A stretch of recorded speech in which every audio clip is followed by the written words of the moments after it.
भव्य जो है उसकी माँ को उन्हीं के घर पर किडनैप करके रखा है समय ने। ये मैंने आपको लास्ट वीडियो में बताया था कि समय जो है वो बहुत ज़्यादा नाराज़ हो गया है कि भव्य ने वो जो घर पर प्रोग्राम होने वाला था तीज का वो कैंसिल कर दिया है। इसकी वजह से वो भव्य के साथ थोड़ा सा मिसबिहेव भी करता है और भव्य जो है उसका हाथ झटक कर कहती है कि अपनी औकात मत भूलना, अपनी हद में रहो और दोबारा ऐसी हरकत की ना तो तुम्हें छोड़ूंगी नहीं। तो इसी बात का बदला लेने के लिए समय पहुंच जाता है भव्य के घर पर और उसकी माँ को वो एक तरह से किडनैप कर लेता है। उसके मुंह पर पट्टी वगैरह बांध कर चेयर पर बांध के उसे बैठा देता है। और जब रिशांक को और भव्य को इस बात का पता चलता है तो भव्य बताते रिशांक को कि मम्मी को किडनैप करके रखा है समय ने और वो पता नहीं वो क्या करेगा। तो रिशांक कहता है कि अच्छा ठीक है, मैं देखता हूँ, मैं जाता हूँ। तो विंडो वगैरह से रिशांक जो है भव्य के घर पहुँच जाता है और वहाँ जाकर मम्मी जी को खोल खाल के वो विंडो से ही बाहर निकाल देता है और कहता है कि आवाज़ नहीं करना बिल्कुल, आप चली जाओ। तभी वो मुड़कर पीछे देखता है तो वहाँ पर समय आ जाता है और रिशांक के ऊपर गन तान लेता है और कहता है कि मैं तुम्हें अभी मार डालूंगा, तुम मेरे काम में हमेशा रुकावट डालते हो और पता नहीं तुम मेरे पीछे क्यों हाथ धोकर पड़े हो। रिशांक भी पलटकर कहता है कि तुम हमारे पीछे पड़े हुए हो और तुम क्यों ज़बरदस्ती करके हमारे परिवार वालों को परेशान कर रहे हो। क्या चाहिए तुम्हें, तुम मांग लो मुंह खोल के, क्या चाहिए, रुपए, पैसे, दौलत, फैक्ट्री, क्या चाहिए वो बोलो, मैं वो तुम्हें अभी देता हूँ।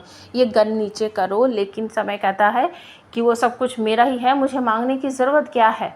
भव्य आ जाती है, उसके बाद समय को कहती है कि ये गन नीचे करो नहीं तो तुम्हारे लिए ठीक नहीं होगा, ये चल जाएगी, किसी को लग जाएगी। समय कहता मैं ऐसा कुछ भी नहीं करूँगा और तुम दोनों मिलकर मेरे साथ गेम खेल रहे हो। भव्य तुम तो कह रही थी मेरी टीम में हो और तुम अब इसका साथ दे रही हो। भव्य कहती है कि बैठकर आराम से बातें करते, गन नीचे करो। लेकिन दोनों तीनों में से कोई भी किसी की बात नहीं सुन रहा है और तीनों उस गन के पीछे पड़ गए हैं, एक दूसरे से छीनने की कोशिश कर रहे हैं। तीनों के बीच हाथापाई होती हुई आप सबको दिखाई देगी और उसके बाद भव्य जो है वो समय की अकल ठिकाने लाएगी और उसे कहेगी कि तुम्हारी इतनी हिम्मत कि तुम हमारे ऊपर गन तानो, किस वजह से ये सब कुछ कर रहे हो। मैं बार बार तुम्हें कह रही हूँ कि नितिन अंकल ने तुम्हारे साथ कुछ भी गलत नहीं किया है, तुम्हारी पढ़ाई लिखाई सबका खर्चा उन्होंने ही तो उठाया है। तुम बार बार कहते हो कि मेरे बाप ने ये किया, मेरे बाप की वजह से ये हुआ, लेकिन कभी पलटकर पीछे की तरफ तुमने देखा है कि तुम्हारी माँ ने कभी काम वाम किया था, कभी कहीं गई थी जॉब वॉब करने?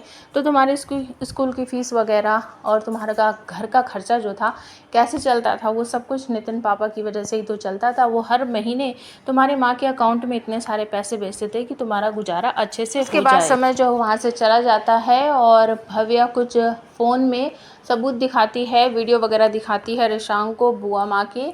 और अब रिशांक को समझ आता है कि अभी तक भव्य शुरू से जो कह रही थी वो सब कुछ सच था, मैंने उसकी बातों पर यकीन नहीं किया। अगर मैं उसकी बातों पर यकीन करता तो हमारी ज़िंदगी आज कुछ और होती और मेरे पापा की कंडीशन ऐसी नहीं होती, उन्हें दिल का दौरा नहीं पड़ता और आज उनकी ज़िंदगी खतरे में नहीं होती। तो आने वाले एपिसोड बहुत कमाल के हैं। अगर आपको ये सीरियल अच्छा लगता है तो हमारे चैनल को सब्सक्राइब कर ले, बेल आइकन को प्रेस ज़रूर कर दे और हाइप का जो फीचर नया है वो भी हमें दे दें।